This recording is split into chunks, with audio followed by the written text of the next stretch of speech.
വിവേചനമില്ലാതെ എല്ലാ വിഭാഗം ആളുകളിലും ഉണ്ട്. സാന്ത്വനം പരിരക്ഷണം നൽകുന്നത് വളരെ നല്ലൊരു കാര്യമാണ്. പക്ഷെ അതേസമയം ഈ വോളണ്ടിയർമാർ ഒരുപാട് പേര് ഒരു വീട്ടിലേക്ക് കയറി ചെന്ന് പരിരക്ഷണം നടത്തുമ്പോൾ അവരെ സെൻസിറ്റൈസ് ചെയ്യുന്ന ഒരു പരിപാടിയും കൂടി ഇതിന്റെ കൂട്ടത്തിൽ പരിശീലനമോ അങ്ങനെ എന്തെങ്കിലും കൊടുക്കുന്നുണ്ടോ?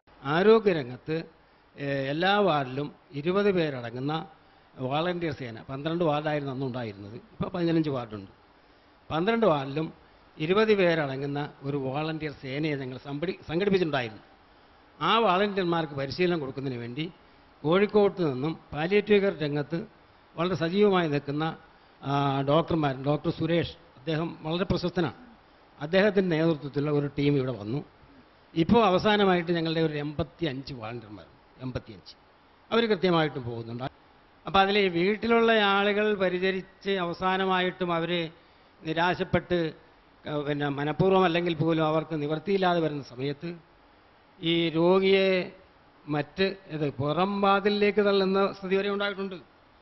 സാധാരണഗതിയിൽ ഒരു വീട്ടിലേക്ക് കയറി വരുന്ന ആളുകളെ കാണാതിരിക്കാൻ വേണ്ടി അപ്പുറത്തേക്ക് തള്ളുന്ന ഒരു സ്ഥിതി വരെ ഉണ്ടായിട്ടുണ്ട്.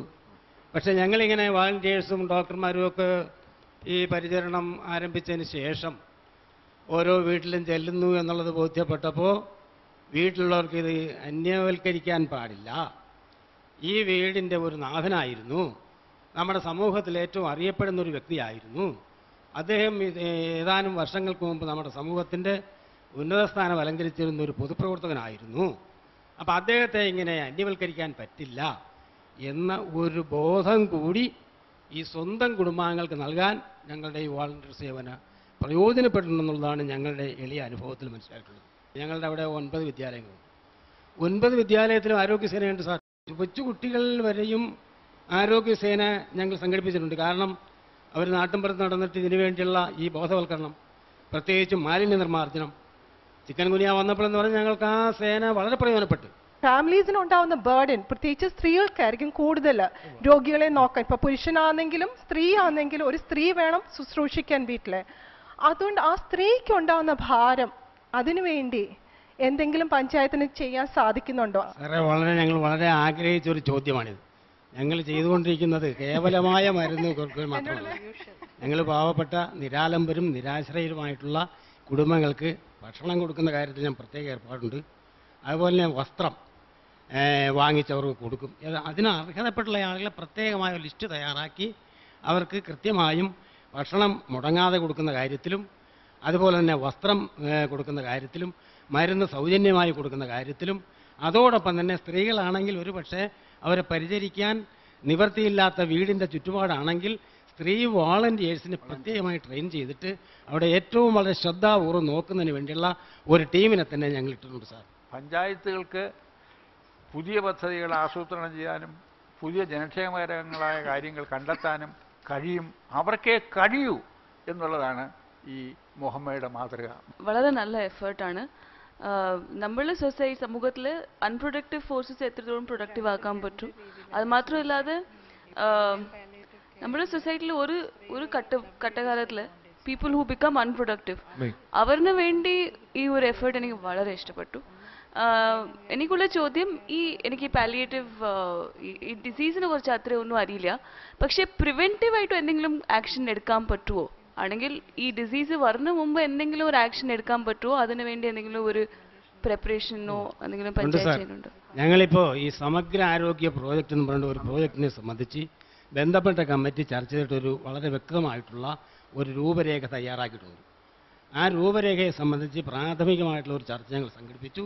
അതിൻ്റെ അടിസ്ഥാനത്തിൽ പ്രോജക്റ്റ് ഉണ്ടാക്കി അത് സംസ്ഥാന തലത്തിൽ തന്നെ ഈ രംഗത്ത് പ്രവർത്തിക്കുന്ന സന്നദ്ധ സംഘടനയും അതുപോലെ തന്നെ തദ്ദേശ സ്വയംഭരണ സ്ഥാപനങ്ങളെല്ലാം ഒത്തൊരുമിച്ച് വിളിച്ചു കൂട്ടിയിട്ട് അവരുടെയും കൂടി അഭിപ്രായങ്ങൾ സമാഹരിച്ചിട്ട് ഈ കേവലമായ പാലിയേറ്റീവ് കെയർ രംഗത്ത് വേദന അനുഭവിക്കുന്നവർക്ക് മാത്രമല്ല, മനുഷ്യൻ്റെ സർവതോമുഖമായ ആരോഗ്യ സംരക്ഷണത്തിന് വേണ്ടിയുള്ള പ്രോജക്റ്റ് തയ്യാറാക്കുന്നതിനുള്ള ഒരു പരിശ്രമത്തിലാണ് ഞങ്ങൾ സാർ. അതിന് യാതൊരു തരത്തിൽ അലംഭാവം കാണിക്കുന്നില്ല. അത് ഞങ്ങൾ വളരെ ശ്രദ്ധാപൂർവം നോക്കിക്കൊണ്ടിരിക്കുന്ന ഒരു പഞ്ചായത്ത് പ്രദേശമാണ്. അപ്പോൾ ഇനി വിധി നിർണ്ണയത്തിൻ്റെ സമയമാണ്. നമുക്ക് മാർക്കറിയാം. കണ്ണൻ സാർ, ഈ ഗ്രാമപഞ്ചായത്ത് ഒരു തീരദേശ ഗ്രാമപഞ്ചായത്ത് എന്നുള്ള നിലയ്ക്ക് അവർക്ക് ആരോഗ്യ പ്രശ്നങ്ങൾ കുറച്ച് കൂടുതലാണെന്നാണ് എൻ്റെ ഇത് കണ്ട ശേഷം ഉള്ള ഒരു ഇത്. അത് പ്രത്യേകിച്ചും അതും അവരുടെ പിന്നെ ബഹുഭൂരിപക്ഷം ജനങ്ങളും പണിയെടുക്കുന്ന തൊഴിൽ മേഖല, ഇനി കക്ക വാരുന്നത്, ഈ കയറ് വിരിക്കുന്നത്, അതെല്ലാം ഈ ഓക്യുപ്പേഷണൽ ഡിസീസസ്, തൊഴിൽ കൊണ്ടുണ്ടാകുന്ന ആരോഗ്യ പ്രശ്നങ്ങൾ കൂടാൻ സാധ്യതയുണ്ട്. അപ്പോൾ അതിന് ഊന്നൽ കൊടുത്ത് ഇങ്ങനൊരു ഈ സ്വാതന്ത്ര്യം പദ്ധതിയിൽ ഉൾപ്പെടുത്തി ഒരു പാലിയേറ്റീവ് കെയർ കൊണ്ടുവന്നതിൽ അവർക്ക് വളരെയധികം ഒരു പ്രശംസ അറിയിക്കുന്നു.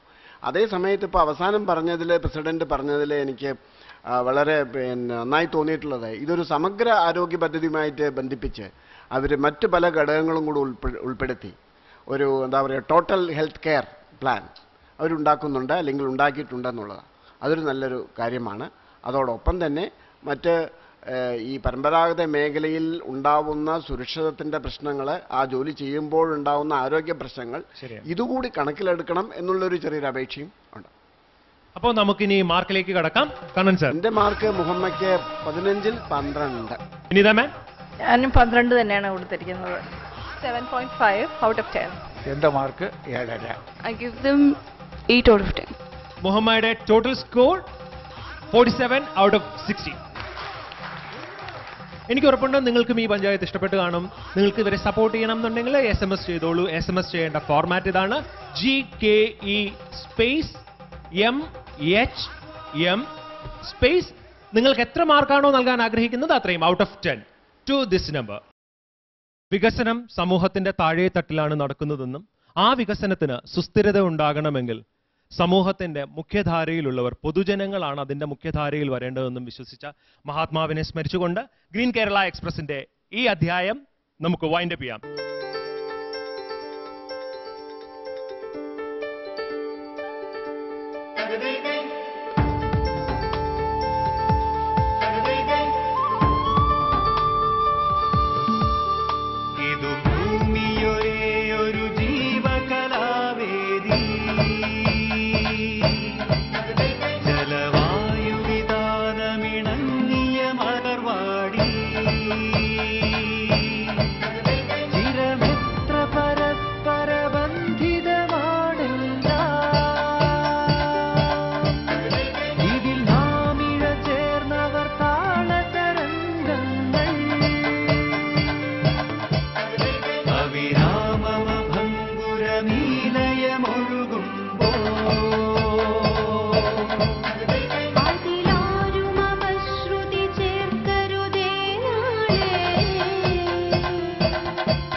മലമേടും കിളിജാലമാകെ ഉണർന്നൊരു കാവും നീരും കുളിർക്കാറ്റും വേറെ